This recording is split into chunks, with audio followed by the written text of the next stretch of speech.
Chandler, Evan Chandler, to say. He lied. He wanted money from Michael. And Michael had mentioned that to me. And he said he was going to do something to him. Because he wanted money. I think he was making a movie or something like that. I believe that's what it was. But it was a big lie. And his son, Jordan, and Michael would go to their home. He was a friend of all of them. And this man did this to him. But Jordan Chandler his son knew that it wasn't true. So he came to Michael and told him, Michael, I'm sorry what's going on. I know it's not true. So Michael told him, said, why don't you go and get on in the news and tell them so people wouldn't think this terrible thing about me. But he said, I can't do that. If I did that, my father would kill me. So and when the second accusation came out on Michael, and I think it was 04 or 03, one or the other, and the trial was in 05,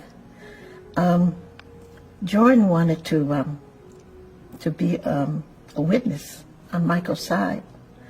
But then a lawyer had told him that if you do that, the insurance company that paid you the money will make you all pay it all back. I didn't feel that George should have been able to pay it back because he was only a child. His father made him do it. But since Michael's been dead, Jordan came. It's been in the papers. I don't know. A lot of people didn't read it because it's only a little small. You know how they do. And he had said that Michael hadn't touched him, hadn't done anything to him, and he just wished he could have let Michael know that he was going public with it before he died. And then I guess about a month or two later, his father committed suicide.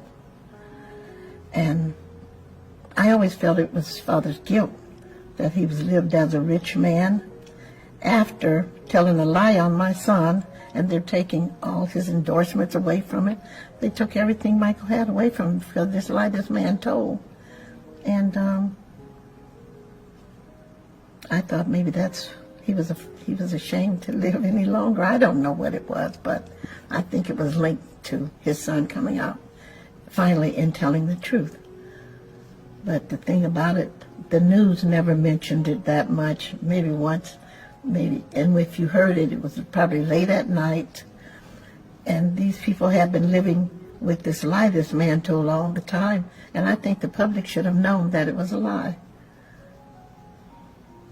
In 1993, when you first heard this accusation that Jordan Chandler made against Michael, what was the first thought that you had?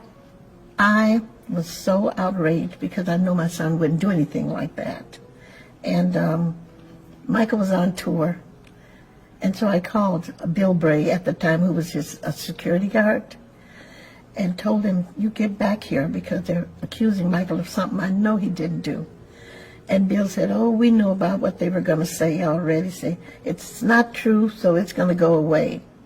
It didn't go away, so later I called him. I said, you got to come because too much is going on. And he finally came.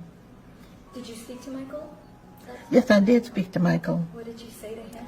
He told me the same thing, Mother, it's not true, so don't worry about it. It'll go away.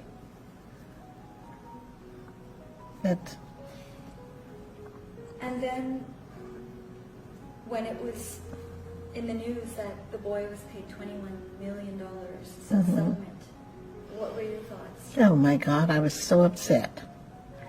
I called him and I said, why did you pay these people that money and make them think that it's true?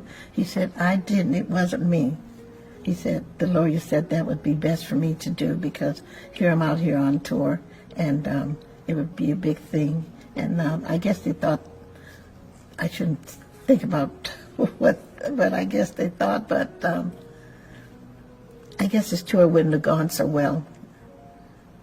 And so they did, but that was the wrong thing to do, to pay them off. And Michael said he wanted to fight it.